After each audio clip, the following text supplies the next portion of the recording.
नमस्कार। मध्य प्रदेश की आंगनवाड़ी भर्ती को लेकर के एक बड़ा अपडेट आ गया है और निश्चित ही इससे आपको फायदा भी हो सकता है और नुकसान भी हो सकता है। महिला एवं बाल विकास विभाग की आंगनवाड़ी कार्यकर्ता और सहायिका के पदों पर भर्ती निकली। आप सभी ने, लाखों बहनों ने इसके लिए आवेदन किया और सभी आंगनवाड़ी कार्यकर्ता और सहायिका की अंतिम सूची मेरिट लिस्ट की प्रतीक्षा कर रहे थे, लेकिन विभाग ने एक नया अपडेट दिया है। पहले अपात्र हितग्राहियों की, यानी अपात्र कैंडिडेट जिन्होंने कुछ गलती की है और उनका फॉर्म रिजेक्ट किया है, वो सूची जारी कर दी है।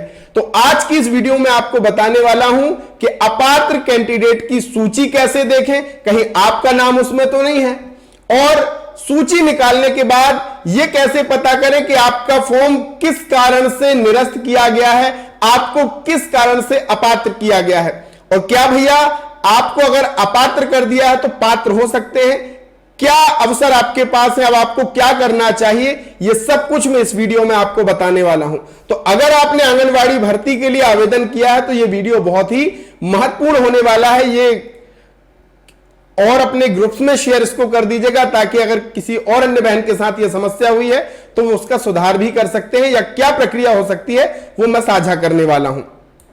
तो स्वागत है आप सभी का एक बार फिर से आपके अपने YouTube चैनल ऑल योजना इन्फो में। भैया मेरा नाम है अरुण लोधी और यहां पे हम बात करते हैं केंद्र सरकार, राज्य सरकार की हर एक स्कीम की सही, सटीक और सरल भाषा में जानकारी देते हैं ताकि हमारे ग्रामीण परिक्षेत्र में भी जो भाई बहन हैं उन तक योजनाओं की जानकारी पहुंच सके और वो फायदा उठा सके। तो अगर आप किसी योजना से वंचित होना नहीं चाहते तो आप हमारे साथ जुड़ सकते हैं, यानी ऑल योजना इन्फो परिवार के पक्के सदस्य बन सकते हैं। चैनल को सब्सक्राइब कर लीजिए, बेल आइकन की घंटी को दबा दीजिए ताकि आने वाले वीडियो सबसे पहले आपको मिल सके।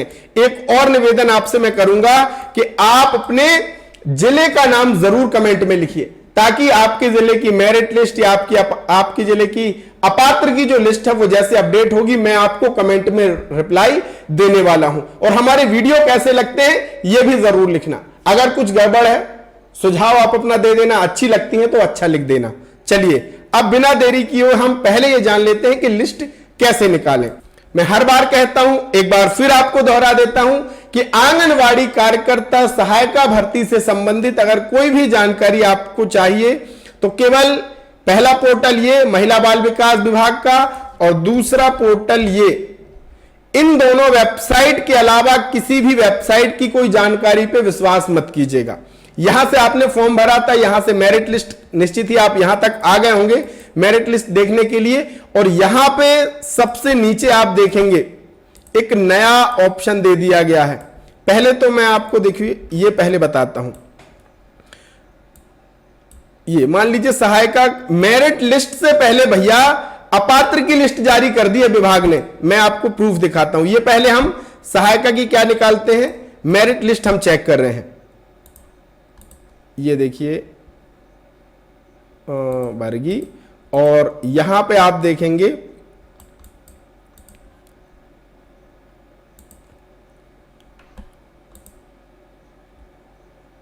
तो बहुत सारी जगह आप देखेंगे कि मेरिट सूची से पहले अपात्र हितग्राहियों की सूची अपलोड कर दी गई थी। अब एक चीज और यहां पे ध्यान रख लीजिए, अगर जिनका नाम मेरिट सूची में आ गया है तो वो, और जिनका नाम अगर सेकेंड नंबर पे है, अगर आपको आपत्ति, दावा आपत्ति पेश करनी है तो इस डेट के, प्रकाशन डेट के 7 दिन के अंदर आपको आपत्ति लगानी होगी। तो यहां से आप अपनी मेरिट लिस्ट को चेक कर सकते हैं। अब जो अपात्र कैंडिडेट है उनकी लिस्ट देखने के लिए फिर से यहीं आ जाना है, इस पे आपको क्लिक करना है और सबसे नीचे आप देखेंगे एक नया ऑप्शन जोड़ दिया गया है, ये अपात्र सूची। भैया बहुत सारे कैंडिडेट हैं, क्योंकि ऑनलाइन फॉर्म भर रहे थे तो बहुत सारी त्रुटियां हुई हैं, बहुत सारे बहनों ने खुद अगर फॉर्म भरा उनसे गलती हो गई, किसी ऑनलाइन में भराया उसको हो सकता है कोई जानकारी नियमों की नहीं रही हो, उसने आपको नहीं बताया या भूलवश गलती हो गई हो, इसी के कारण फॉर्म निरस्त हुए हैं। तो आपको क्या करना है, क्लिक, यहां पे लिखा है अब किस जिले की, किस परियोजना की, किस आंगनवाड़ी की आप अपात्र सूची निकालना चाहते हैं वो यहां से आपको सब कुछ दिखने वाला है। तो यहां से मैं किसी भी आंगनवाड़ी केंद्र की देख लेता हूं। यहां पे आप किस पद के लिए देखना चाहते हैं, कार्यकर्ता या सहायिका, दोनों के लिए यहां से आप अपात्र सूची देखे पे जैसे क्लिक करेंगे तो आप यहां से देख सकते हो।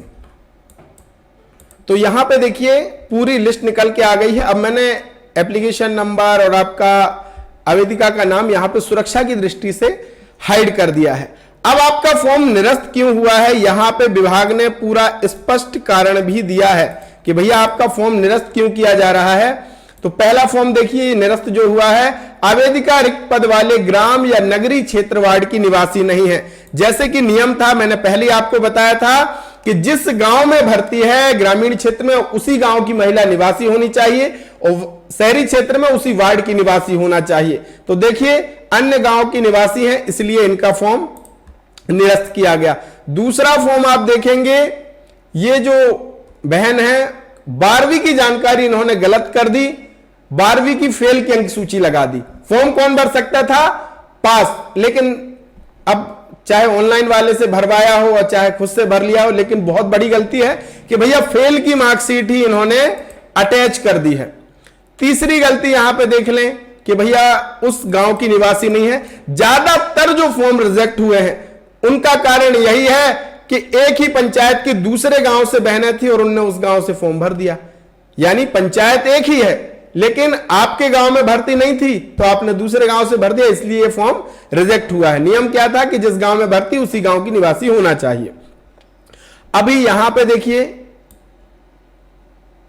एक और, ये आवेदिका रिक्त पद वाले ग्राम या नगरीय क्षेत्र वार्ड की निवासी नहीं है, निवास प्रमाण पत्र 12th की अंक सूची लगाई है। अब ऐसे भी है कि निवास प्रमाण पत्र की जगह उन्होंने 12वीं की अंक सूची अपलोड कर दी। अब चाहे ये भूलवश हुई हो या जानबूझ करके अपलोड की गई हो, इसमें इनका फॉर्म रिजेक्ट कर दिया गया है। और बाकी सभी आप ये देखेंगे तो सामान्य यही कारण है ज्यादातर कि भैया दूसरे गांव से थे और दूसरे गांव से फॉर्म उनने भर दिया है। एक और यहां पे रिजेक्ट का कारण देखेंगे, निवास क्लियर नहीं है। जो आपने डॉक्यूमेंट अपलोड किए हैं उसके कारण भी आपका जो क्या है फॉर्म वो निरस्त किया गया है। अब इसमें से कुछ कारण अगर हैं तो उसमें आप कैसे अब सुधार करें ये बात आती है। मैंने पहले भी इसको लेकर के वीडियो बनाया कि भैया एक बार अपना ना फॉर्म जरूर चेक कर लेना। जब संशोधन की डेट थी तब आपको ये फॉर्म ये करेक्शन कर लेना चाहिए था। अब क्या है तो इसके लिए देखिए अब आपके पास केवल बता है दावा आपत्ति का ऑप्शन। तो दावा आपत्ति किस पर लगाई जा सकती है, प्रकाशित अनंतिम सूची के विरुद्ध दावा आपत्ति के समय आवेदिका द्वारा केवल आवेदन के साथ प्रस्तुत दस्तावेजों से संबंधित दस्तावेज प्रस्तुत किए जाएंगे तथा कोई नवीन दस्तावेज स्वीकार नहीं होगा। अब कोई नया दस्तावेज आप नहीं लगा सकते, आपने कोई उस समय गलत डॉक्यूमेंट लगा दिया, अब आप कोई नया दस्तावेज नहीं लगा सकते हैं। किसी आवेदिका का कोई अंक देने से छूट गया हो तो भी दावा किया जा सकता है।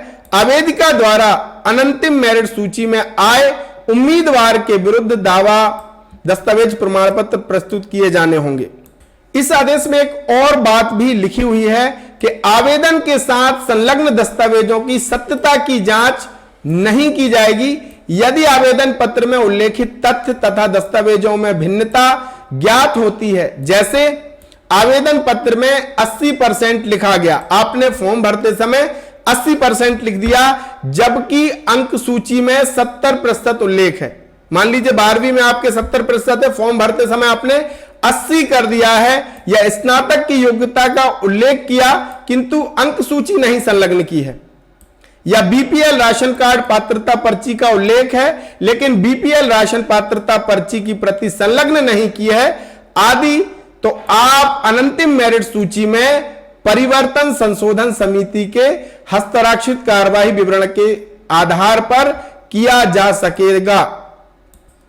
इसके लिए समिति की बैठक का हस्ताक्षरित कार्यवाही विवरण पोर्टल पर परियोजना अधिकारी द्वारा अपलोड किया जाएगा एवं कार्यवाही विवरण में उल्लेखित तथ्यों के आधार पर संशोधन किया जाएगा। कार्यवाही विवरण में उल्लेखित तथ्यों के अतिरिक्त कोई अन्य संशोधन मान्य नहीं किए जाएंगे। अगर आप इस श्रेणी में आते हैं तो आप एक बार दावा आपत्ति में कर सकते हैं कि ये गलत ब्लर हो गया डॉक्यूमेंट, ये सारी चीजें करके आप दावा कर सकते हैं। ये विभाग के ऊपर पूरा अब निर्भर करता है कि वो उस आपके दावे को मानता है या नहीं मानता, क्योंकि ये गलती आपसे हुई है। आपको बराबर विभाग ने अवसर भी दिया है, 4 तारीख लास्ट डेट थी, 3 दिन आपको दिए थे कि संशोधन आप फॉर्म में कर लीजिए, लेकिन आपने वो नहीं किया, तो निश्चित ही अब आप एक बार क्लेम कर सकते हैं। अगर विभाग उसको एक्सेप्ट करता है तो अच्छी बात है, नहीं तो फिर आपका कुछ नहीं हो सकता है। तो आपको निराश हताश होने की आवश्यकता नहीं है, आगे और भी अवसर आपके पास आने वाले हैं, लेकिन आपने जो गलतियां अभी कर ली हैं उनको सुधार कीजिए। आगे से किसी भी भर्ती कहीं आप आवेदन करते हैं तो सबसे पहले अपने फॉर्म की जांच करें। संशोधन जो तिथि मिलती है आपको, उसके भीतर भी आप अपना संशोधन कर सकते हैं। तो आपका पात्र अपात्र क्या है वो कमेंट में जरूर लिखिएगा। कोई अपडेट आता है लेटेस्ट तो मैं आपसे साझा करूंगा। इसके लिए आपको क्या करना है कि चैनल को सब्सक्राइब कर लेना है और बेल आइकन की घंटी दबा देनी है। व्हाट्सएप चैनल हमारा है, उसको फॉलो कर लीजिए। लेटेस्ट अपडेट में वहां पे आपसे शेयर करते रहता हूं। तो मिलेंगे एक नए वीडियो नई जानकारी के साथ, तब तक के लिए बहुत बहुत धन्यवाद। जय राम जी।